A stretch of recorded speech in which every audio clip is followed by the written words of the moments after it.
నమస్తే అండి. ఇవాళ నేను రామ్నగర్ బన్నీ సినిమా చూశాను. యాక్చువల్లీ నేను ఫస్ట్ స్వాగ్ సినిమా చూసి రివ్యూ ఇద్దాం అనుకున్నా. కానీ ఈ మూవీ కొత్తగా లాంచ్ చేస్తున్నారు, కొత్త టీము, కొత్త హీరో. సో ఇలా ఈ మూవీకి ఫస్ట్ ప్రయారిటీ ఇవ్వడం జరిగింది. ఈ మూవీ రివ్యూ ఇచ్చిన తర్వాత నేను రేపు స్వాగ్ సినిమా చూసి కూడా ఆ మూవీకి రివ్యూ ఇస్తాను. సో మూవీ రివ్యూలోకి వెళ్తే నాకు ఫస్ట్ డైరెక్టర్ కన్నా ఎక్కువ వాళ్ళ ఫాదరే ఈ మూవీ డైరెక్షన్ చేసినట్టు అనిపించింది నాకు. ఈ మూవీలో స్టోరీ, స్క్రీన్ ప్లే, డైరెక్షన్ ఏమీ బాగాలేదు.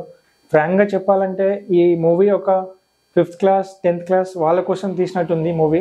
దీనికన్నా యూట్యూబ్లో వచ్చే షార్ట్ ఫిలిమ్స్, వెబ్ సిరీస్ చాలా బెటర్. ఈ మూవీ మనం థియేటర్లోనే కాదు ఓటీటీలో కూడా చూడలేము. అండ్ డైలాగ్స్, ఫైట్స్, కామెడీ ఏమీ బాగలేవు. BGM okay, not bad. చెప్పకూడదు కానీ చెప్పాలనిపిస్తుంది. ఈ మూవీలో కొన్ని షార్ట్స్, ఫ్రేమ్స్ సీరియల్స్లో చూసినట్టే అనిపించింది. అండ్ ఈ మూవీలో ప్లస్ పాయింట్స్ కన్నా మైనస్ పాయింట్స్ ఎక్కువ ఉన్నాయి. వీళ్ళది ఫస్ట్ మూవీ కాబట్టి ఎక్కువ డీప్గా చెప్పట్లేదు. ఈ మూవీలో ఉన్న యాక్టర్స్ అందరూ పర్ఫార్మెన్స్ ది బెస్ట్ ఇచ్చారు. ఈ మూవీలో ఒకటే ప్లస్ పాయింట్ ఉందండి, చంద్రహాస్ యాక్టింగ్ వైజ్ చాలా బాగా చేశారు. కొన్ని సీన్స్ బ్రషప్ చేయాలి, మిగతా అంతా ఓకే. అండ్ ఇలాంటి స్టోరీస్ మనం చాలా చూసాము. సో నేను ఈ మూవీకి 5 స్టార్స్లో 1.5 స్టార్ ఇస్తున్నానండి. సో ఎవరైనా హర్ట్ చేస్తే ఐఎమ్ వెరీ సారీ. ఒక 10 ఫ్రెండ్స్ కలిసి బిర్యానీ హోటల్ వెళ్ళి వచ్చినాక అది అందరికీ నచ్చాలని లేదు కదా. సేమ్ ఇప్పుడు నేను ఇచ్చిన రివ్యూ కానీ స్టార్ రేటింగ్ కానీ అంతే అండి. సో అంతే అండి video. See you, bye bye.